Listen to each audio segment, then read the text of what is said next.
Hi friends, எல்லோரும் நல்லா இருக்கீங்களா? இன்றைக்கி நம்ம வீட்டில் வந்து இட்லி தான். சாதாரண இட்லி இல்லாமல் இது வந்து காய்கறி இட்லி, இது மசாலா இட்லி அப்படின்னு சொல்லலாம். அந்த மாதிரி இட்லி தான் இன்றைக்கி செய்ய போகிறோம். எப்படி செய்யணும்னு சொல்லிட்டு பார்ப்போம் வாங்க. ஒரு சட்டியில் வந்து 2 ஸ்பூன் அளவுக்கு எண்ணெய் விட்டு 1 ஸ்பூன் அளவுக்கு கடுகு போட்டு அது கொஞ்சம் ஓரளவுக்கு பாதி பொரிஞ்ச பிறகு உளுந்து வந்து ஒரு 2 3 ஸ்பூன் அளவுக்கு உளுந்து எடுத்து அதுவும் லைட்டாக பொன்னிறமாக செவந்த பிறகு கொத்தமல்லியும் கொத்தமல்லி கொஞ்சோண்டும் வெங்காயம் ஒரு 2 வெங்காயம் அது பொடிசா அரிஞ்சிருக்கேன். சின்ன வெங்காயமோ பெரிய வெங்காயம் எதுனாலும் சரி பொடிசா அரிஞ்சு அதை லேசாக 2 வதக்கிட்டு அதோட கேரட்டு, முட்டைக்கோஸு, கேப்சிகம் நான் போட்டிருக்கேன். குடமிளகா அது இல்லாட்டினா பீன்ஸு, பட்டாணி அப்படின்னு எது வேணாலும் சேர்த்துக்கலாம். ஆனால் வந்து இது ஒரு மாதிரி லைட்டாக அந்த உரப்பும் இருக்குங்கிறதுக்காண்டி இதை போட்டேன்.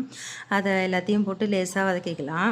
அது வதக்கிக்கிட்டு அதுக்கு தேவையான அளவு காய்கறி வேகிறதுக்கு தேவையான அளவு கொஞ்சோண்டு உப்பு போட்டு மஞ்சத்தூள் கொஞ்சமாக போட்டு அதை நல்லா தண்ணிலாம் ஊற்றாமல் அந்த காய்கறிலாம் கழுவுன அந்த மாதிரி தண்ணி எல்லாமே லேசாக இருக்கும். காய்கறியில் உள்ள தண்ணி இருக்கிற அளவுக்கு லேசாக வதக்கி விட்டுக்கலாம். வதக்கி விட்டாலே போதுமானது. அது கொஞ்சம் நல்லா வதங்கி வந்தோடனே நம்ம இட்லி மாவுக்கு நார்மலாக அரைச்சி வச்சுருக்கோம்ல, அந்த இட்லி மாவே போதுமானது. அந்த இட்லி மாவு நமக்கு வேணுங்கிற அளவுக்கு வேறு ஒரு பாத்திரத்தில் கொஞ்சம் சேர்த்துப்போம். இது வந்து இட்லி மாவு வந்து நம்ம வீட்டில் எப்போதும் அரைச்சி வச்சுருப்போம்ல, அதே இட்லி மாவு தான். அது கூட நம்ம வேணுங்கிற அளவுக்கு எடுத்துக்கிட்டு நம்ம அது கூட காய்கறிலாம் இந்த இதெல்லாம் ரெடி பண்ணி வச்சதை எவ்வளோ வேணுமோ அந்த அளவுக்கு நம்ம அதில் சேர்த்துப்போம். இதுக்கு வந்து நம்ம தனியாக இப்போ மாவுக்குலாம் உப்பு போட வேண்டியதில்லை. ஏற்கனவே உப்பு போட்டதுனால இப்போ வேண்டியதில்லை. அதை போட்டு அதை நல்லா பெரட்டி விட்டுக்கலாம்.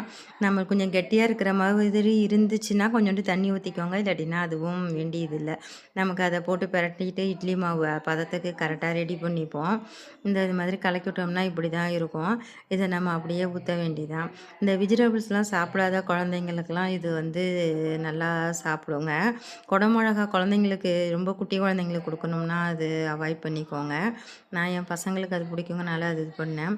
அப்படியே குட்டி குட்டி இட்லியாக ஊற்றுனீங்கன்னா தான் அது நல்லா டேஸ்டியாக இருக்கும். அதுமாதிரி குட்டி குட்டியாக ஊற்றி இட்லி பானையில் வச்சு எடுத்தோம்னா ரெடி ஆகிடுச்சு நம்மளோட இட்லி, மசாலா இட்லி. இதுக்கு வந்து நான் வேறு மிளகாத்தூள், மல்லித்தூள் அந்த மாதிரிலாம் எதுவுமே போடலை. ஆனால் அது சூப்பர் டேஸ்டியாக நல்லாயிருக்கும்.